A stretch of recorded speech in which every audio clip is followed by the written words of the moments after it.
ปี อยู่บ้านนอกนี่14 15 ปีแม่นเอาผัวได้ปะ ได้ ได้บ่ได้เป็นหยัง สิเป็นหยัง เนาะยันว่าแบบมันผิดฮิตซุน้องหั่นนะก็คือถ้ามีคนมักแม่นเอาได้เนาะเอาได้ วันจากล้าน สาวล้าน 20 ล้าน 20 ล้าน เอ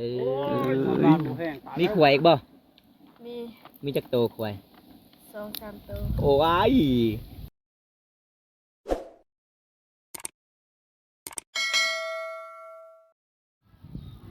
สบายดีเด้อสบายดีเบิดสุคนที่เข้ามาติดตามและรับชมพี่น้องเอ้ยฝากกดไลค์กดแชร์กดติดตามให้แน่เป็นกำลังใจพี่น้องเอ้ยเพราะว่าหากก็เฮ็ดส่องใหม่ๆเนาะกะเว้าก็บ่อยากเก่งบ่ได้พี่น้องเอ้ยจะได้กะมื้อนี้กะสิได้ไปหาสาวพี่น้องจักสาวหยังเพราะว่าบุญตาพาบ่วงไปพี่น้องกับทีมงานเบาโกยเนาะสิไปมุ่งเข้าสู่บ้านตะยุงพี่น้องบ้านตะยุงบ้านที่ว่าเขาเจะมักไปเที่ยวพี่น้องเอ้ยมักไปเที่ยวแบบวิวงามๆพี่น้องอยู่เวลาเราไปแล้วมันจะมีภูงามๆพี่น้องเอ้ยที่เป็นภูที่ว่าหลายๆคนมักไปถ่ายรูปเนาะได้กาไปติดตามนะครับส่วนร่วมกันพี่น้องไปเลย ตอนนี้เฮากับทีมงานกำลังสิออกไปสู่บ้านตะยง อันนี้คือบ้านระแบงน้ำเฮากาสิได้เดินทางต่ออีกหลายกิโลเมตรพี่น้องเอ้ยแต่บนนี้ก็เป็นวิวที่ว่างามเนาะทางหน้าก็เป็นที่ว่าประชาชนจูดให้พี่น้องเอ้ยจูดให้แล้วก็เฮาก็สิได้เดินทางต่อจนฮอดบ้านตะยงพี่น้องเป้าหมายเฮาก็คือไปบ้านตะยงไปหาสาวๆว่าสิเป็นสาวหยังพี่น้องเพราะว่าทีมงานเฮาบ่าวบุญตาพาเฮาไปพี่น้องเอ้ยนี่ก็เป็นวิวที่ว่าโอ้ไกลสิฮอดบ้านระแบงน้ำก็เป็นวิวที่ว่าสวยงามอีหลีพี่น้องเอ้ยหลังจากเฮาลงไปฮอดครัวแล้วก็เป็นบ้านระแบงน้ำเลยนี่คือไประแบงน้ำพี่น้องเอ้ย ตอนนี้ก็มาฮอดบ้านตายงแล้วพี่น้องเอ้ยบ้านตายงเนาะเป็นบ้านที่บ่าววงกับบ่าวโกยสิไปหาน้องๆนี่แหละพี่น้องเอ้ยโอ้บรรยากาศอยู่บ้านสุดยอดพี่น้องเอ้ยซีเมนต์ซาวผู้ปั่นน้ำปั่นนี่บ่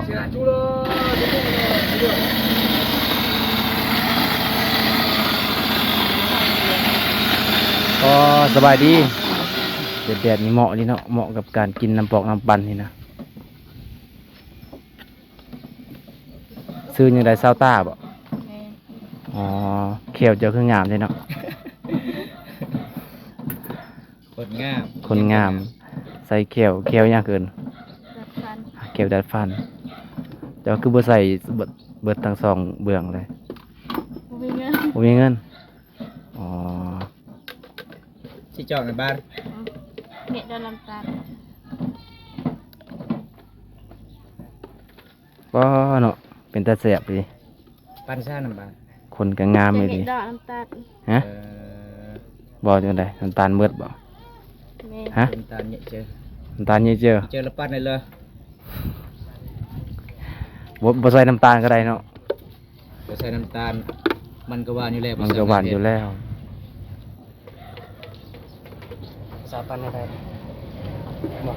ปาราทีมงานนะ โอ้บอก สาวใจดีพี่น้องไว้เบิ่งเอาให้ฟรีอีกนี่นะ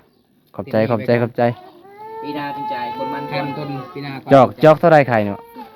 4,000ขอต่อได้บ่15,000เนี่ย ได้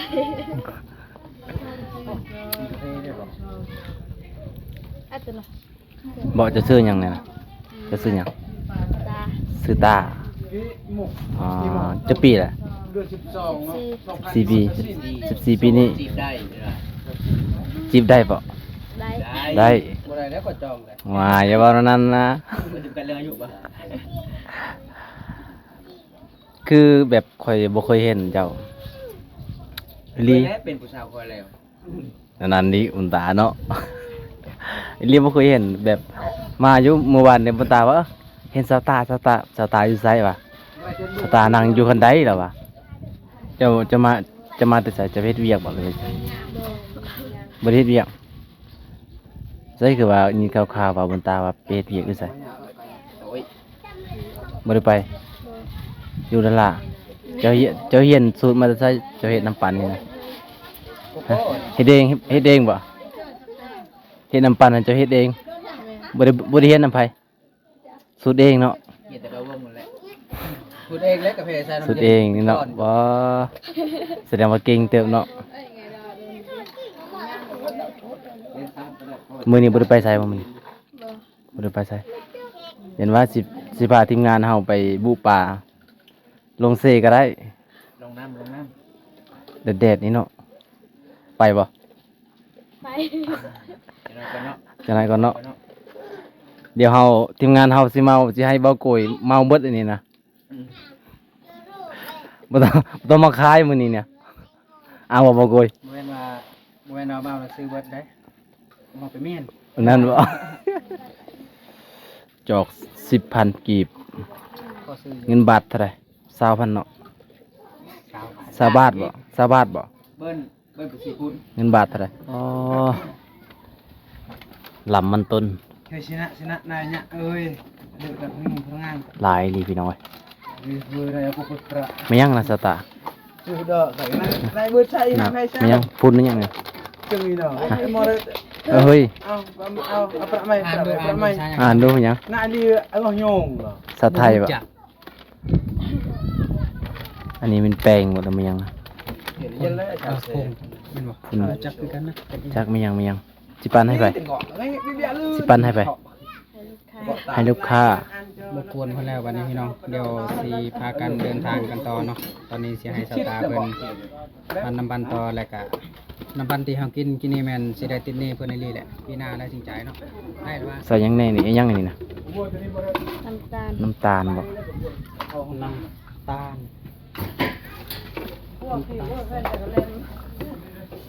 ขายดีอยู่บ่แต่ละมื้อน่ะ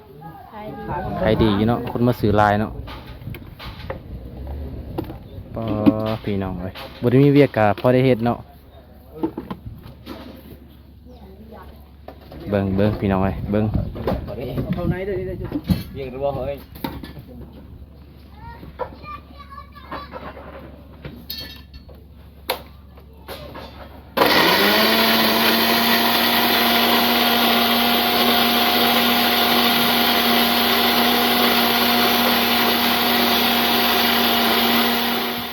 สำเร็จ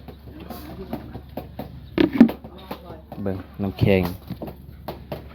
นายยาเต้นนายลาโอ้ย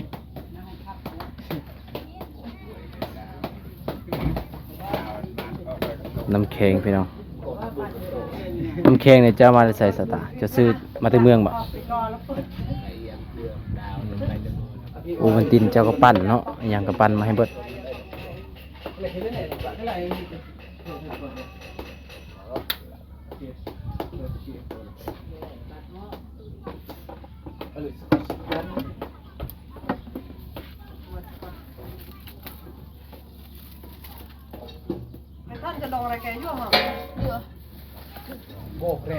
โอ้หอนอันนี้มื้อนี้พี่น้องเอ้ยโคตรว่าหอนเลย จะได้สิเดินทางต่อบ่บ่โกย ทางไหนก็ได้ ไปต่อ เอามานี่เฮาก็ต้องไปวิวก่อน ชมวิวกันเนาะสตาร์สิไปนำบ่สตาร์ หาเวียก ขาเบียกเนาะติดธุระเนาะไปบ่ได้เนาะ บ่ได้ ฮะบ่ได้ เด้เพิ่นบ่ได้ค่าเวียกนี่บ่ เห็นว่า เราจะไปกับบ่าววงนะ บ่แม่นไปกับทีมงานเฮานี่แหละโอ้ยบ่โกย พอดูนะรู้หมดแล้วนะพอรู้เอง ฮะ เนา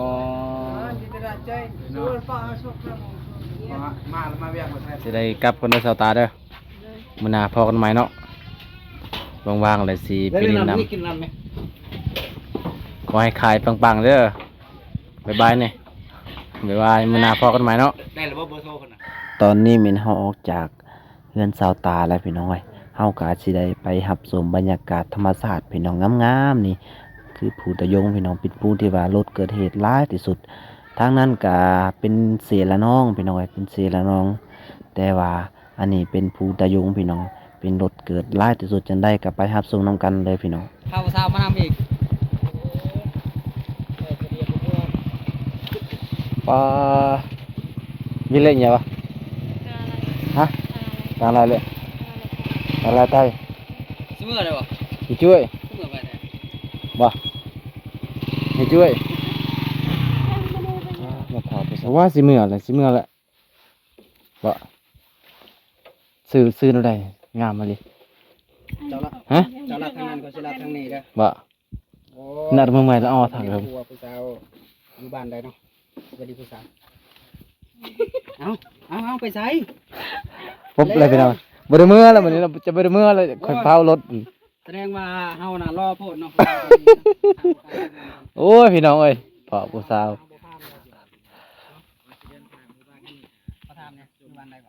หลังจากเขาออกมาแต่บ้านตะยงกะเฮากะมาชมวิวบรรยากาศอยู่ภูตะยงที่ว่ารถมักเกิดเหตุกะจุดกุ้งโค้งอยู่พุ่นแล้วพี่น้องเอ้ยทางนั้นก็เป็นน้ำเสละนองแต่ว่าบรรยากาศสุดยอดแห่งพี่น้องเอ้ยบรรยากาศหรือว่าธรรมศาสตร์มันได้ใจอีหลีจุดนี้เป็นจุดที่ว่ามีสร้างนะพี่น้องเอ้ยมีสร้างเขาจะเอาอนุรักษ์ไว้อยู่ภูนี่แหละพี่น้องเอ้ย ป้อคือว่าเห็นงามมีรีวิวเนาะไม่เห็นสาวตายให้งามกว่านั้นอีก สาวตากับเบาบุญตาไปนำกันวาสนาเทิงอีหลี ซื้อคือกันบ่ แม่ง สระอาทางหลังเนาะ สละอาทางหลัง บวกเข้ากัน มีตมเด้ บวกเข้ากันเป็นยังไง ฮะบวกเข้ากันก็จะเป็นลบ เมื่อคืนนี้เป็นลบเด้ บ่ อันบ่คิดว่าก็เจ้าสีพาสาวตามาคิดว่า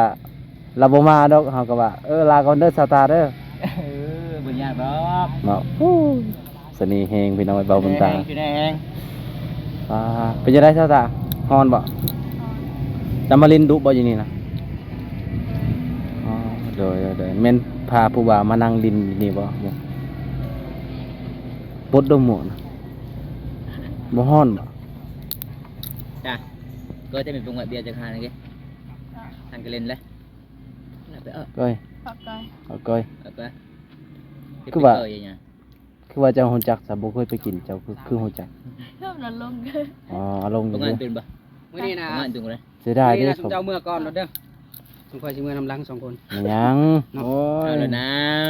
อนุญาตแล้วบ่เขา เอาบ่ ใช่ป่ะ สาวตาเอาบ่เบาโกยฮะ เอา เอา ไอ้ต้องเว้าแท้ได้ แล้วเบาบุญตาบัดนี้สิเมื่อ โอ้ย ไอ้มือก่ ข้ อ อน รถ สิ สู่สองคน ข้อ นะ ยสิบ่เมื่อเขาสิโดดลงเซละนองไว้ติล่ะ สิลงลิฟต์เลยบ่ ลงลิฟต์ไปแล้ว เดี๋ยวก่อนสิผู้เมื่อเลยคุณสิพาเราไปพุ่นแหละสารบัญสมวยพุ่นแหละไปเมื่อ นั่น ด้วย น่ะ เลย เคยไปบ่เส้นทาง เคยไป อยู่ บ่ ว่าเส้นทางสารบัญ จื้อบ่จื้อก็ยาแล้ว ลงทางบันไดก็นอนหันน่ะ อืม บ่ต้องเมื่อนี้เนาะ เป็นพี่น้องลายบ่แถวนั้น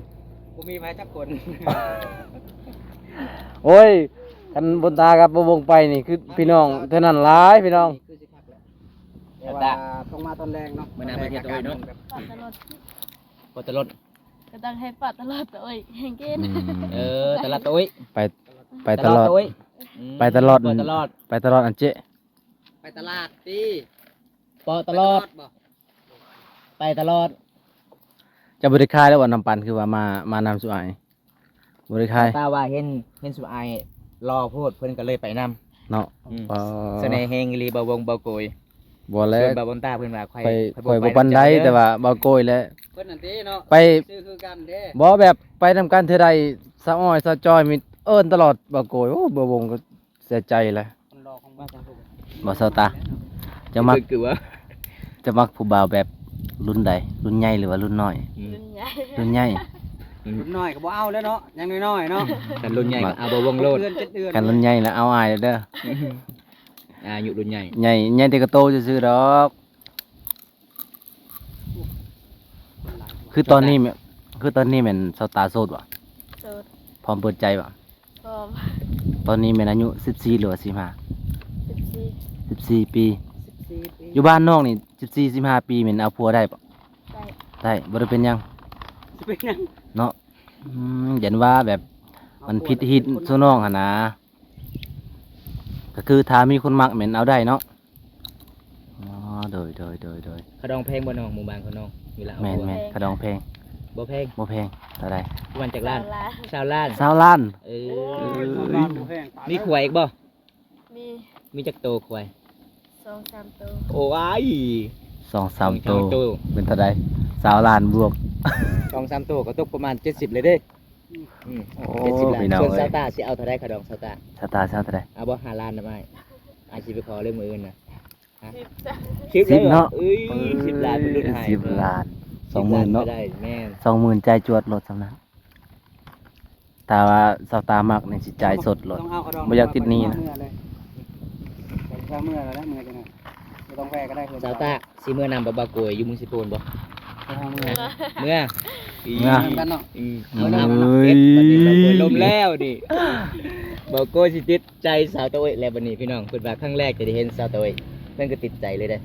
แม่น แบบผู้สาวหมู่บ้านนี่บ่คุยๆเนาะม่วนหลายเนาะ ม่วนอีหลี เวลาไปหยอกพี่น้องเวลาเฮาสิพาผู้สาวไปเที่ยวผู้สาวก็ไปนำเนาะ แม่น โอ้ ไปนำ เพราะกับชาวบ้านเฮานี่เจ้าส่วนแบบนี้บ่ไปดอก บ่ไปบ่ คือกันหมู่บ้านบ่มตาก็บ่ไป บ่ไปเนาะ เขาบ่กล้า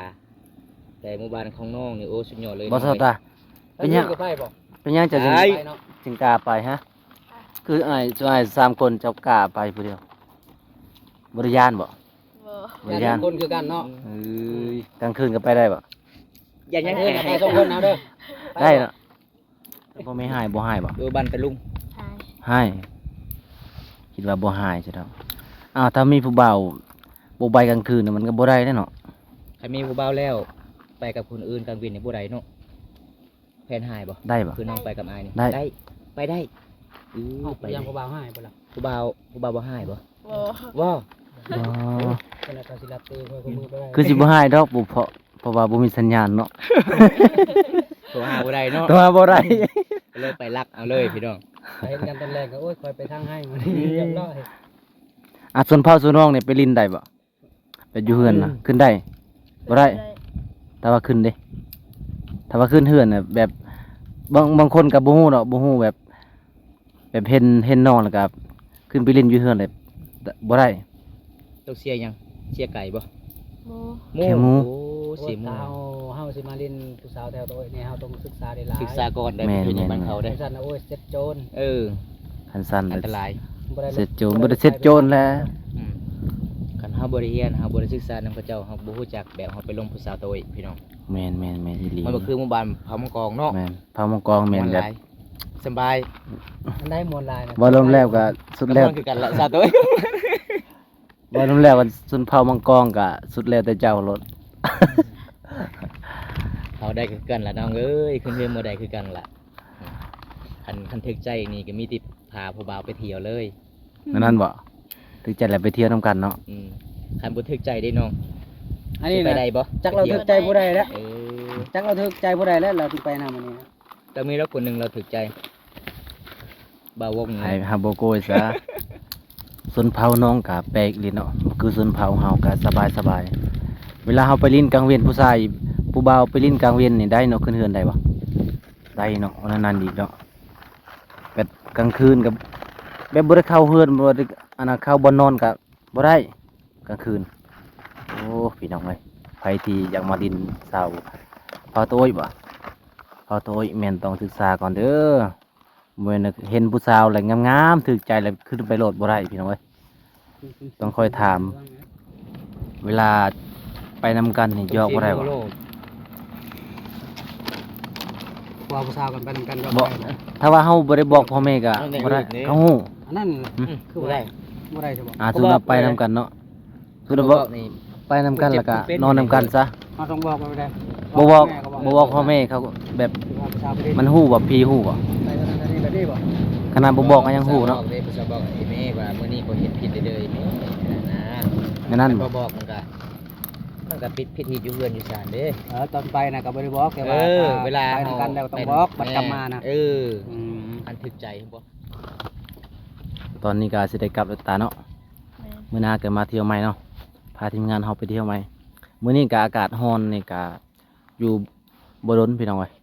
มีแต่ว่ามื้อหน้าถ้าว่าอากาศดีๆพี่น้องอากาศร่มๆก็สิได้ให้สาวตาพาทีมงานเฮาไปเที่ยวใหม่เนาะมื้อนี้ก็ เขียนตัวโอ้ยโ ลากันเนาะบ๊ายบาย